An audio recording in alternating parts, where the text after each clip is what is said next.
நம்மளுடைய வாழ்க்கையில் ஒரு தப்பு அப்படின்னு சொல்கிறத விட ஒரு பிரச்சனை எனக்கு வருது. அந்த பிரச்சனை எனக்கு திரும்ப திரும்ப வருது. ஒரே பிரச்சனை எனக்கு வந்துக்கிட்டே இருக்குது. அப்படின்னா ஏன் குருஜி இந்த பிரச்சனை வருது? இது என்னுடைய தவறா இல்லை இதை கர்ம வினைன்னு சொல்லலாமா? அதாவது நல்லா புரிஞ்சுக்கோங்க, ரெண்டுமே ஒன்று தான். உன்னுடைய தப்பும் உன் தப்பு தான் அது. அதே சமயத்தில் அதுதான் கர்மாவும் மாறுது. ரெண்டுமே ஒன்று தான், வேற வேற கிடையாது. ஏன்னா கர்மாங்கிறதே நீங்கள் உருவாக்குறது தான். நீங்கள் ஏன் உருவாக்குறீங்க? இயற்கை சட்டத்தை மீறிட்டீங்க. கர்மானா வேற ஒன்றுமே இல்லைங்க. இயற்கைக்குன்னு ஒரு சட்டம் இருக்குது, சட்டம் மீறல், அவ்வளோதான். அந்த சட்டத்தை மீறினீங்கன்னா உங்களுக்கு பாதிப்பு வரும்.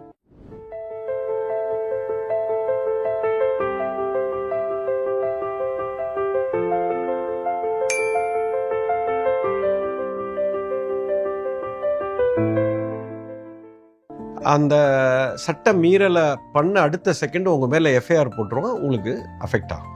இப்போது ஒரு சின்ன உதாரணம் சொல்கிறேன், உங்களுக்கு தெளிவாக புரிஞ்சிடும். ஒரு விவசாயி விவசாயம் பண்ணிக்கிட்டு இருந்தான். அவனோட வீடு, அவனுடைய தோட்டம் எல்லாம் ஒரு பெரிய ஒரு 6-7 ஏக்கரில் நல்ல பெருசாக ஒரு தங்கியிருக்கிறான். பக்கத்தில் அவனுக்கு ஒரு நிலமும் இருக்குது. ஒரு 40-50 ஏக்கரில் விவசாயம் பண்ணிவிட்டு அவனோட வீடு, அந்த இடம்லாம் எங்கே இருக்குன்னா ஒரு ஆத்தங்கரை பக்கத்தில் இருக்குது, கொஞ்சம் ஒட்டி இருக்கு.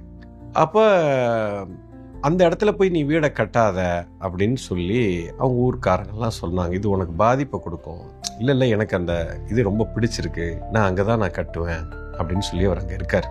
திடீர்னு ஒரு நாள் என்ன ஆச்சுன்னா, அந்த இவன் வீடு பக்கத்தில் இருக்கிற அந்த ஆற்று தண்ணி ஜாஸ்தியாகி இவன் அந்த வைக்கப்பொருள்லாம் போட்டிருந்தான், காய வச்சுட்டு அந்த இடத்துல போட்டிருந்ததெல்லாம் அடிச்சுட்டு போயிடுச்சு. அடிச்சுட்டு போன உடனே ஐயோ வைக்கப்பொருள்லாம் போயிடுச்சு, நம்ம சேர்த்து வச்சதெல்லாம் போயிடுச்சுன்ட்டு ரொம்ப வருத்தத்தில் இருந்தான். இப்போ ஊர் மக்கள்லாம் சொன்னாங்க, எப்பா நாங்கள் தான் முதல்ல சொன்னோமேப்பா, ஏன்பா நீ அந்த இடத்துல போய் இதெல்லாம் நீ வைக்கிற, நீ முதல்ல வீடு அந்த பக்கம் மேடான இடத்துக்கு மாற்றிக்க அப்படின்னு. இல்லை அது ஏதோ ஒரு சம்பவம் நடந்து போச்சு, இது பார்த்துக்கலாம், எனக்கு இந்த இடத்த விட்டு மனசு இல்லை அப்படின்னு சொல்லிட்டு அவர் கேட்கல.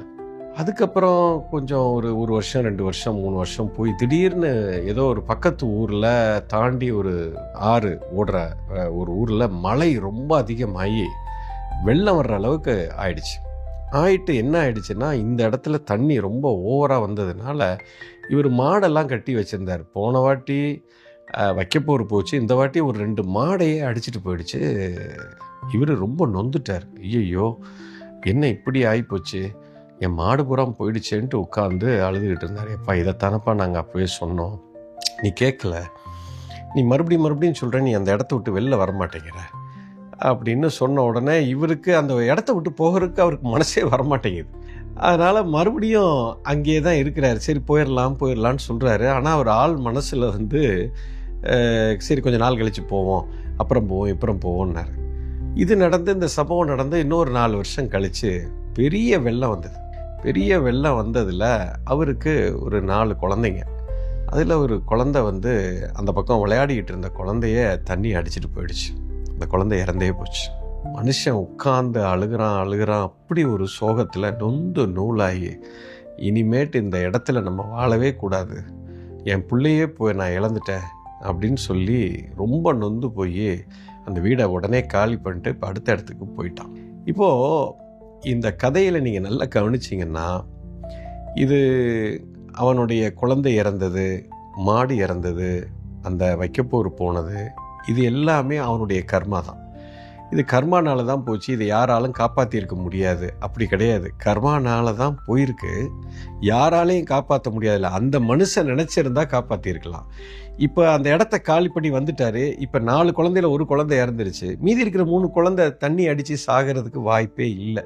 ஏன்னா அவர் ரொம்ப வேடான இடத்துக்கு இப்போ குடி போயிட்டார். கர்மானா என்னன்னா, ஃபஸ்ட்டு தடவை ஒரு தப்பு நடக்கும்போதே இயற்கை உங்களுக்கு ஒரு விஷயத்தை புரிய வைக்கிது. தம்பி, நீ ஒரு தப்பு பண்ணுற, நீ இந்த இடத்துல இருக்கணும்னு நினைச்சது தான் நீ செய்த தப்பு. தண்ணி இருக்கிற இடத்துல நீ இருக்கப்படாது.